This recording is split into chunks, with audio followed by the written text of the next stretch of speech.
I'm Kavita Puri, and I'm the presenter of 3 Million. And I'm Adeane, and I'm the series producer of 3 Million. What really sparked your interest in telling these untold stories? Beginning with £3 in my pocket as social history of British South Asians, I was looking at my own life and I was looking at my own history, histories that hadn't been told in Britain. And I was really surprised that nothing had been ever been done on the experience of when I began the series on those first generation that came to Britain in the post-war year. So the kind of Windrush equivalent. And I think everything really started from there. And so when I interviewed people about the 50s and 60s and 70s, some of them talked about the famine. And so what I'd say is all of this history is not a history that I was ever taught in school at all. I never even heard the word empire mentioned even once in my entire school career. And I suppose this has been a kind of way to fill in the gaps in the country's history, but also my own personal history. And what drew you to 3 Million? Well, like Kavita said, it's probably in part born out of our collaboration on South Asian history projects, and the famine was kind of in the background of quite a lot of the interviews that we were doing for some of the partition interviews, particularly, and it always felt like a very large topic to tackle, and I think that's probably part of what maybe meant that we never kind of came round to it as something that we needed to grapple with. A colleague at the BBC had mentioned speaking to a witness and a survivor of the famine in Tooting, I think, in South London.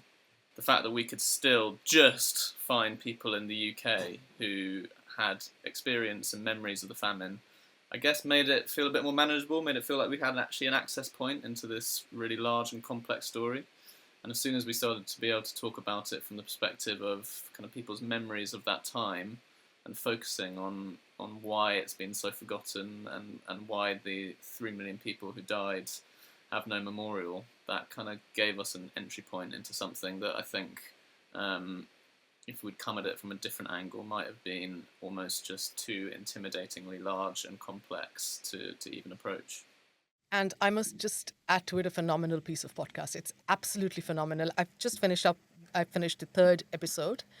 And my first reaction was like, I was very angry. Why didn't I delve further and know more about it? It's a treasure hunt through so much of archives. So how did you balance the storytelling, and the archival information that you were getting, and along with it the sound design? So how did you kind of balance both together?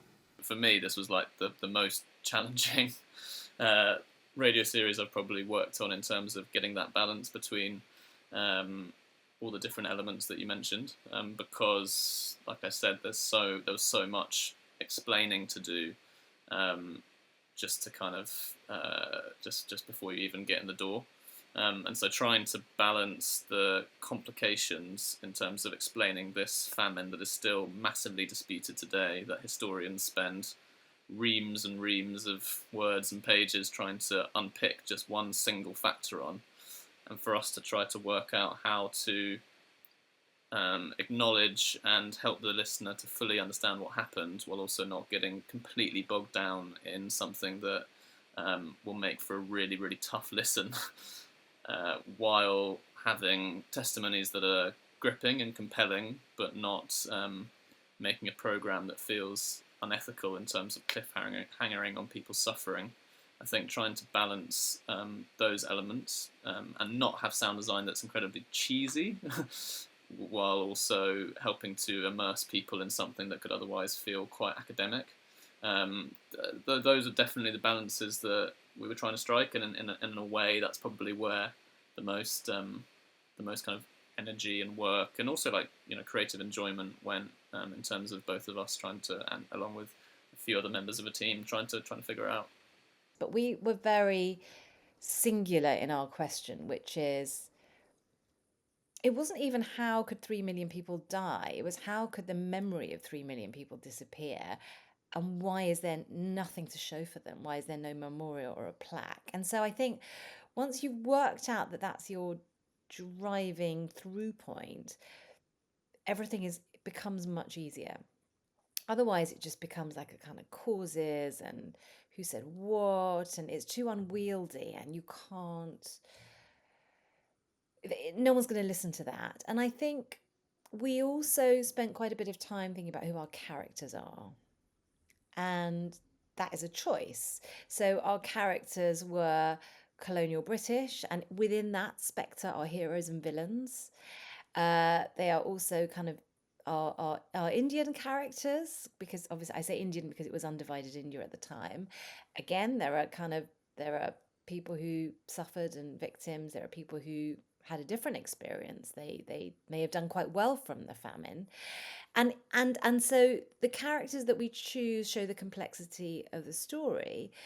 Then we had our voices of the survivors, and you constantly have to surprise the listener and think of ways to do that, not, as Ant says, in a cliffhangery, predictable way that is milking some sort of emotion, but in the storytelling, because it's all there anyway. I'm sure with every production, there is a personal journey involved as well. So, how were you both on that journey?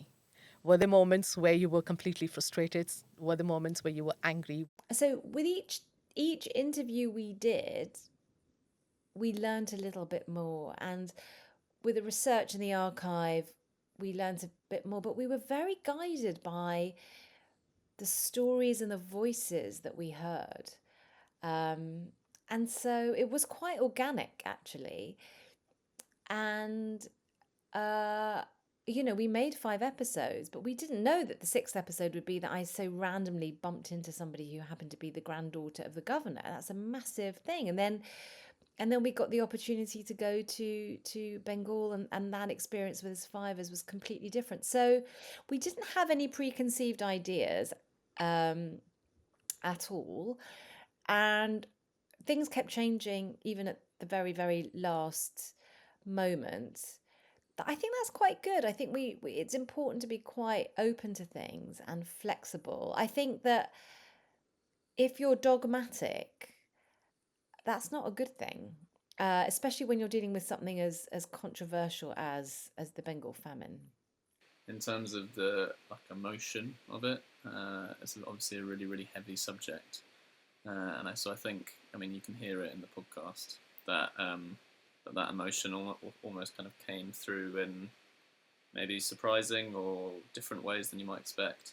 In that the kind of moment that Kavita, having kind of been covering this very heavy topic and going through lots of traumatic testimonies and difficult interviews, it's that moment where she finds a name, the first name of someone who died during the famine in a sketch drawn by a Bengali artist, and you can hear her voice crack. And it was definitely the case that because you are kind of immersed in this heaviness for a long time, inevitably the emotion will come through, because it's such a heavy subject matter to spend a long time in. But I mean, it was also a big part of our aim with the series to try to find some characters and some places which could take us into lighter parts of, if not, of course, like famine, the wider story around it. And I think as a program maker, you have to be careful about emotion and evoking emotion. You don't want to ever evoke emotion to manipulate the listener. And that can be, for example, in music, like sad music over sad story. You want to avoid that. And also, you need to know where you draw the line. So, Kavita, I was asking about, did you receive any resistance? Was it a lot of love? How was it when It it was was released? mostly love, actually, from audience members who would say, I didn't know about this history. Also in India as well, which was surprising to us. And the critics from, all political hues really, said very nice things about it. Um, Obviously, with a podcast like 3 million, you can't make everybody happy, and we didn't expect that we would. What we were made sure that we were was thorough in our fact checking, in going over primary sources. We felt confident about the work that we had done, so if we were questioned or criticized, we could defend it. History is always evolving, and just because something is forgotten doesn't mean it will always be forgotten. And that every generation looks at history in a new way. And so it was forgotten, and there are lots of good reasons why that was forgotten. And some of that is just kind of, it's too hard to talk about. It's too shameful, the experience of famine. And then there is a kind of something else. There is a different kind of forgetting, which is like, we don't want to remember this because this is not part of our war story. But what this has shown us is that it's possible to have difficult conversations about our past that we do need to have, not least because we've got so many people of South Asian descent in our country. But even if that wasn't the case, we should be able to have these conversations. But that also, history can be, these voices can be resurrected. And there is a dignity in doing that, and it can be done. And I think that is really, that is what I feel more than actually any other project that I've done, because this is probably a history that is the most forgotten that I have ever worked on. I don't think in 10 years' time everyone's going to say, I didn't know about this monumental thing that happened in the middle of the Second World War to British subjects. What do you recommend to the new podcasters? What is one fundamental thing that you would say they should abide by? A piece of advice. Don't give up. Like every someone will tell you, oh, it's not good enough, or like if you think it's a good enough story, be persistent. And if someone says no, either persuade them or go somewhere else. Find the things that you like and really, really, really pay attention to how they make them. So if that's what I always found was really helpful. So whether you're in radio or print or TV or whatever, but just like find find the things that are closest to what you'd like to make, and however is helpful for you, whether that's kind of trying to write down the things that you love about it, taking notes about the bits that really really speak to you, speaking to the makers about it, about how they did it, anything like that. But just start kind of building a database of the things that really work.